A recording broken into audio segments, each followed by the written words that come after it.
Hey, welcome back. Thanks for watching. I've had a lot of comments about financial advisors, and I understand that hiring a financial advisor isn't necessarily for everyone.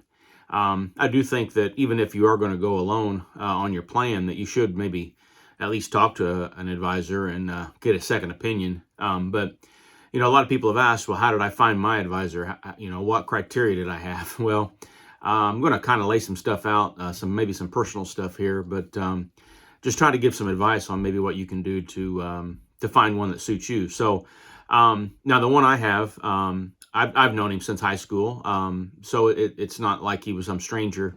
And we do live in a small town, so I mean, people know each other, and as such, even if I wouldn't have known him, there would be people in town that did. But um, when my wife was planning to retire in 2019, my first thought was to go with him just because I knew him. And after that initial conversation about handling my wife's accounts, I felt really comfortable, and my wife did too, with going with him. And so we just went ahead and turned over her 401k to him, and I followed his advice on some things that she had.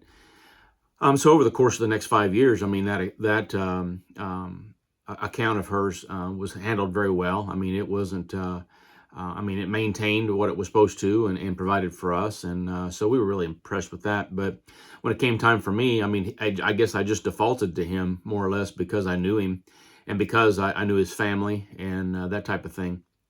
But I would suggest, if you're in a larger town or you don't really know anybody in that realm, why maybe the best thing you can do is to talk to family and friends to see who they use. Talk to people that you work with and see who they use, and then interview a few of them. Make some appointments and go talk to a few of them. You ought to feel comfortable talking to your advisor. They ought to listen probably to you more than they talk to you. But if you ask questions and they really evade the answering, or they're not clear. If you ask them the same question two or three times and they get frustrated because you're not getting it, well, maybe that's a clue that they're not for you.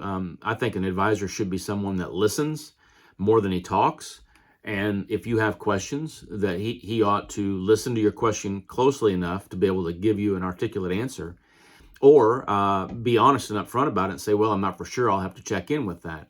But if you go into an advisor's office and you are intimidated right off the bat, or once you get to talking, you realize that just by their demeanor that they're not looking out for you and have your best interest at heart, then I would just move on and go with another one. There's nothing that says that if you go talk to somebody that you got to give them all your money. But I would interview for you, and just find one that you're comfortable with. I mean, this process may take several months or maybe even a year to find somebody, especially if you're in a large town and have people that maybe you don't know. But I would definitely ask friends and family, co-workers, people at church, your neighbors, people that, or maybe even somebody that you know that's retired. But I'm not going to give any recommendations because I don't know anyone other than just a few here in town. But I think that's the best way of going about it is going and like giving a job interview and just asking the questions and laying out your plan and what your thoughts are and your goals and your dreams, and let them listen to that and assess the situation. And not, and if you're getting somebody that has high pressure and really pushing you to do something that you don't want to do, then I would just get up and walk out. I mean, it's not a lifelong commitment to hire a financial advisor. And I would suggest interviewing a few of them.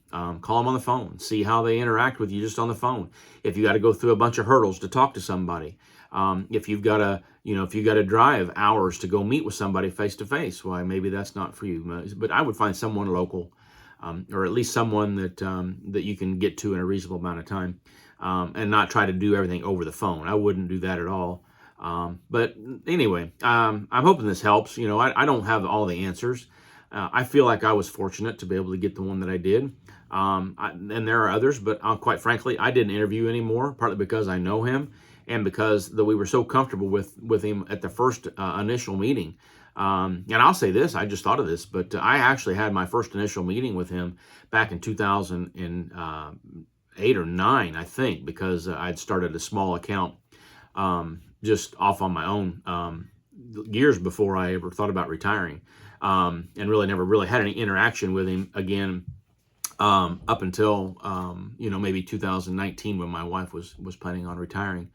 But anyway, I hope this helps. I have no, I'm not. I'm just sharing what I've experienced and what I understand.